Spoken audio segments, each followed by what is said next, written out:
और फुनसुक वांगडू को जब आप स्क्रीन पर देख रहे थे तो ऐसा लगता था जैसे कि क्या ये वही है जो हम हैं, क्योंकि हम जैसे लोग ही उस वक्त 3 इडियट्स में स्क्रीन पर दिखाई दे रहे थे जब हम बच्चे हुआ करते थे और कॉलेज में पढ़ रहे थे। लेकिन फुनसुक वांगडू का किरदार दरअसल प्रेरित है उस असली हीरो से जिनका नाम है सोनम वांगचुक। लद्दाख के रहने वाले सोनम वांगचुक इस वक्त न्यूज नेट में मौजूद हैं। आपका बहुत स्वागत है। सोनम के बारे में आपको ये बता दें कि ये वो शख्स हैं जिन्होंने लद्दाख की तस्वीर बदलने की कोशिश की है अपनी मेहनत से, अपनी अक्ल से। इससे पहले कि हम सोनम जी से बातचीत करें, आपको दिखाना चाहते हैं इनके बारे में बस एक छोटी सी रिपोर्ट जो आपको बताएगी कि सोनम वांगचुक ने लद्दाख के लिए वो किया है जो कई लद्दाख के बच्चे लद्दाख के लिए अभी तक नहीं कर पाए। और सिर्फ लद्दाख ही नहीं, हिंदुस्तान का नाम जिस तरह से ऊंचा किया है, ये अपने आप में हम सबों को प्रेरित करता है। एक इंसान जिसने सब बदल दिया, सूखे पहाड़ों को दे दिया पानी, दुनिया हुई इसकी दीवानी, चमत्कार जैसा आविष्कार, हर आविष्कार को नमस्कार। सोनम वांगचुक के कीर्तिमानों और उनकी जिंदगी को कुछ इसी तरह बयां किया जा सकता है। भले हिंदुस्तान का आमजन इस नाम को पूरी तरह से नहीं पहचानता हो, लेकिन मुल्क के सबसे ऊंचे इलाके लद्दाख में सोनम वांगचुक एक फरिश्ते की तरह है। एक ऐसा फरिश्ता जो हर रोज लद्दाख की काया पलट करने की तरफ एक कदम उठा देता है। सोनम वांगचुक नाम के इस गुरु की जिंदगी को समझने से पहले जानना जरूरी है आखिर क्यों सोनम वांगचुक इतने पॉपुलर हैं और ऐसा क्या है जिसने सोनम वांगचुक को इस दुनिया का ऐसा चमकता सितारा बना दिया जिसकी कहानी को 3 इडियट्स जैसी कामयाब फिल्म से जोड़ा गया। सोनम वांगचुक पेशे से इंजीनियर है। यहाँ पर 140 से ज्यादा पेटेंट हैं। जी हाँ, बड़े बड़े वैज्ञानिकों के नाम पर इतने पेटेंट नहीं हैं। खास बात यह है कि सोनम वांगचुक का हर आविष्कार, हर खोज, हर पद्धति आम जन के लिए है। सोनम जो करते हैं उसका एक ही मकसद होता है, जल्द से जल्द आम आदमी की परेशानी का हल ढूंढना, और वो भी कम से कम लागत में, ताकि आम आदमी की जेब उस जरूरत को पूरा कर सके। सोनम को लद्दाख में लोग मंक यानी कि सन्यासी भी कहते हैं। एक ऐसा सन्यासी जो 24 घंटे सिर्फ लद्दाख के लोगों की सोचता है। सोनम वांगचुक एक ऐसा चेहरा है जो लद्दाख के जिस हिस्से में जाते हैं उस इलाके के बाशिंदों को लगता है कि मानो वो फरिश्ता आ गया है जो उनकी जिंदगी बदल देगा। चाहे कोई बड़ा वीआईपी हो या फिर कोई आम इंसान, सोनम वांगचुक के लिए सब एक बराबर हैं। उनकी नजर में अगर अहमियत है तो सिर्फ और सिर्फ अपने सपने की। सपना हिंदुस्तान के सबसे ऊंचे क्षेत्र की शक्ल बदल देने का।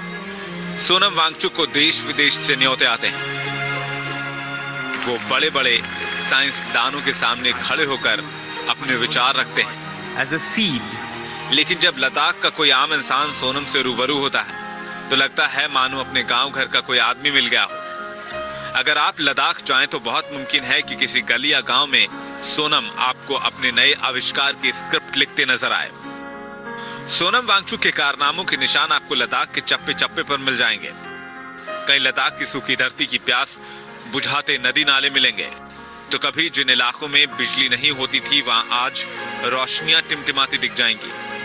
और ये बदलाव सरकारों की बड़ी बड़ी योजनाओं से नहीं, बल्कि सोनम वांगचुक के तेज लेकिन सुलझे हुए दिमाग की पैदाइश हैं।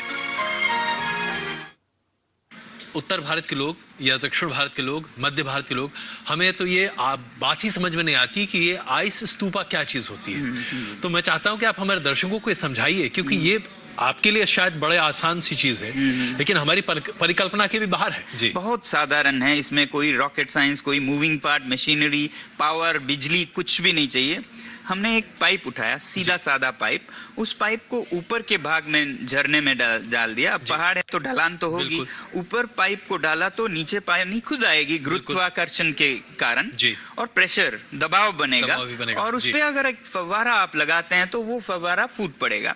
फव्वारा पानी को कण कण में तोड़ के -20 के हवा से उसका वो होता है, बर्फ बनता चला जाएगा। वो ठंडा होके बर्फ बन और आकार जो है कोन का, प्राकृतिक रूप में कुछ करना नहीं पड़ता है, खुद ही एक बड़ा सा कोन बन जाता है, जो कि हमारे स्तूपों से, जो हमारे संस्कृति का एक हिस्सा है, मिलता है। तो इसलिए हमने उन्हें आइस स्तूप, बर्फ के स्तूप का, ताकि लोग उससे जुड़ सकें।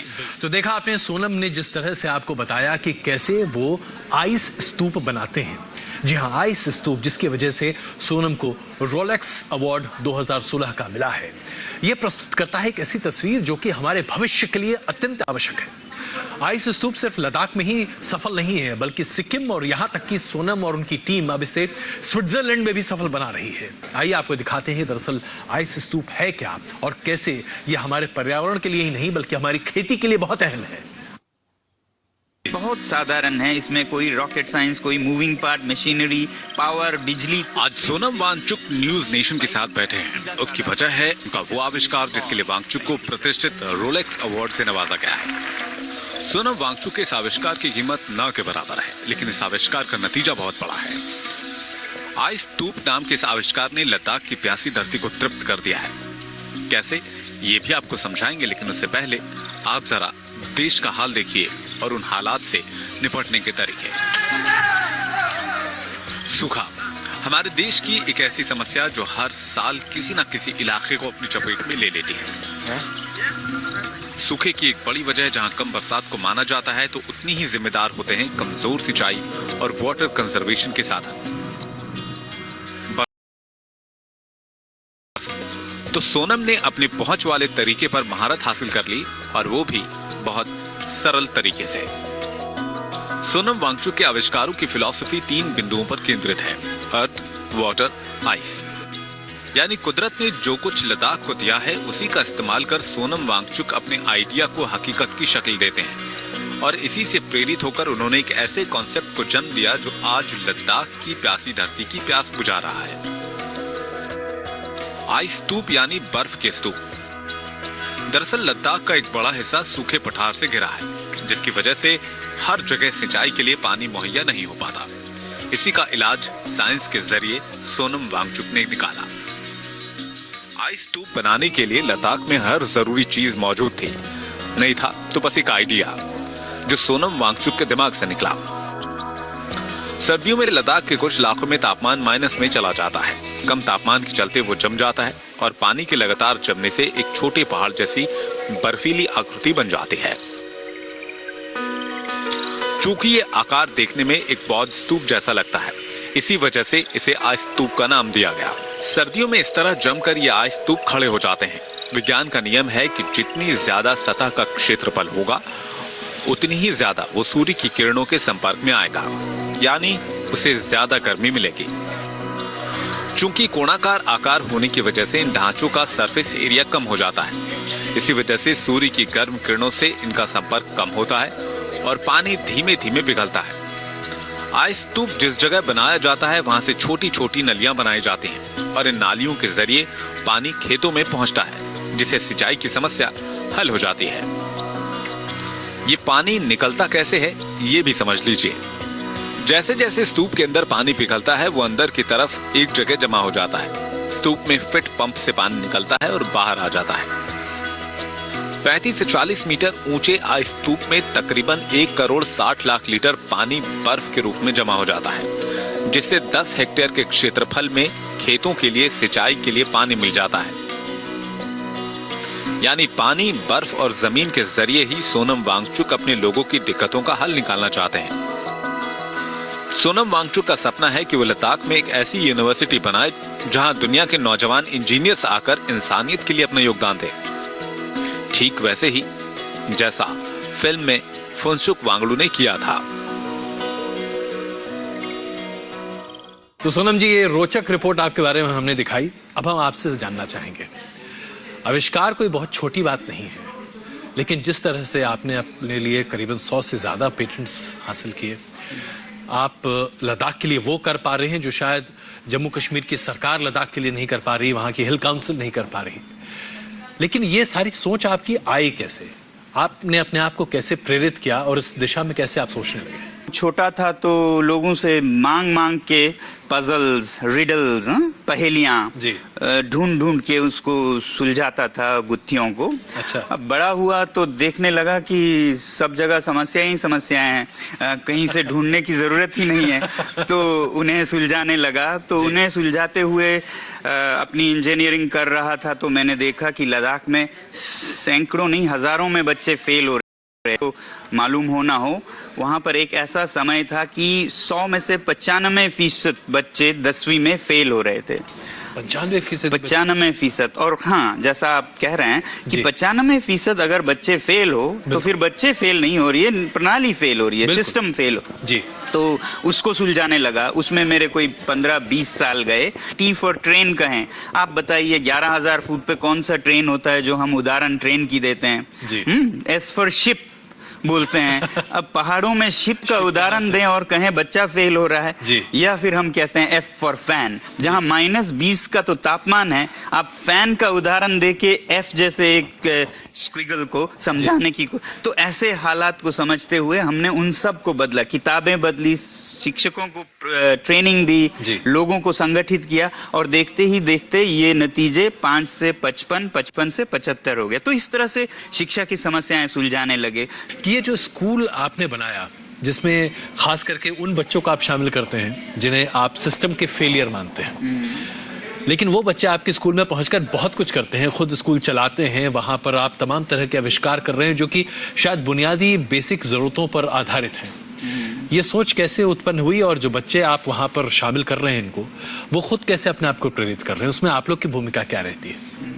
पहले तो ये जो स्कूल हम चला रहे हैं, हम विश्वास नहीं करते हैं कि स्कूल अलग प्राइवेट हो। हम सरकारी स्कूलों में विश्वास करते हैं, मगर जब उनमें तब्दीली आने लगे, फिर भी कुछ फेल हो रहे हैं, तो ये फेलियर्स के लिए ही बना था ये स्कूल। और यहाँ की जो एडमिशन क्राइटेरिया है वो है कि आप फेल हुए हो या आपका परसेंटेज डिस्टिंक्शन काम नहीं आएगा यहाँ पर एक बार। तो ये जो मैं एक सेकंड, अगर आपका बच्चा फेल हो रहा है और आप बहुत परेशान हैं, कहीं उधर उधर मत देखिएगा, जवाब यहाँ सामने है, हमारे सामने बैठा है जी। क्योंकि फेल बच्चे नहीं होते हैं, प्रणाली फेल होती है उनकी खूबी को समझने में। उनमें ये खूबी नहीं तो वो खूबी है। सोनम वांगचुक ने लद्दाख की तस्वीर बदल दी। एक ऐसा स्कूल की इबारत रखी उन्होंने जिसे देखकर आज आप वाकई में आपका दिल बाग बाग हो जाएगा।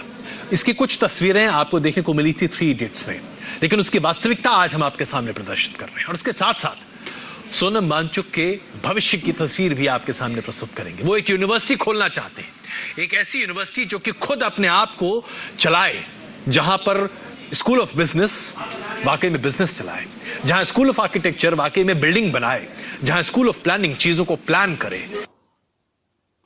सोनम वांगचुक की डिक्शनरी में फेलियर नाम का शब्द नहीं है। यह यूं कहें कि सोनम वांगचुक का मानना है कि नाकामयाबी नाम की कोई चीज होती ही नहीं। यानी हर इंसान के अंदर कोई ना कोई काबिलियत है, हर इंसान के अंदर कोई ना कोई खासियत है। जरूरत है तो बस उस काबिलियत को पहचानने की और उसे निखारने की। और कुछ ऐसा ही करने की कोशिश है सोनम वांगचुक का स्कूल। प्रचलित या यूं कहें कि पारंपरिक शिक्षा व्यवस्था से सोनम वांगचुक पूरी तरह सहमत नजर नहीं आते। सोनम का कहना है कि बच्चों को वो पढ़ाया जाना चाहिए जो उनकी समझ में आए और जिसमें उनकी दिलचस्पी हो, न कि वो जिसका उनसे दूर दूर तक कोई लेना देना ना हो और जिन चीजों को समझना उन्हें बोझ लगे। एजुकेशन को लेकर सोनम अपनी फिलॉसफी को हकीकत की शक्ल देना चाहते थे और सोनम के ख्वाब पूरे हुए SECMOL की शक्ल में। SECMOL यानी students educational and cultural movement of Ladakh. साल 1988 में सोनम वांगचुक ने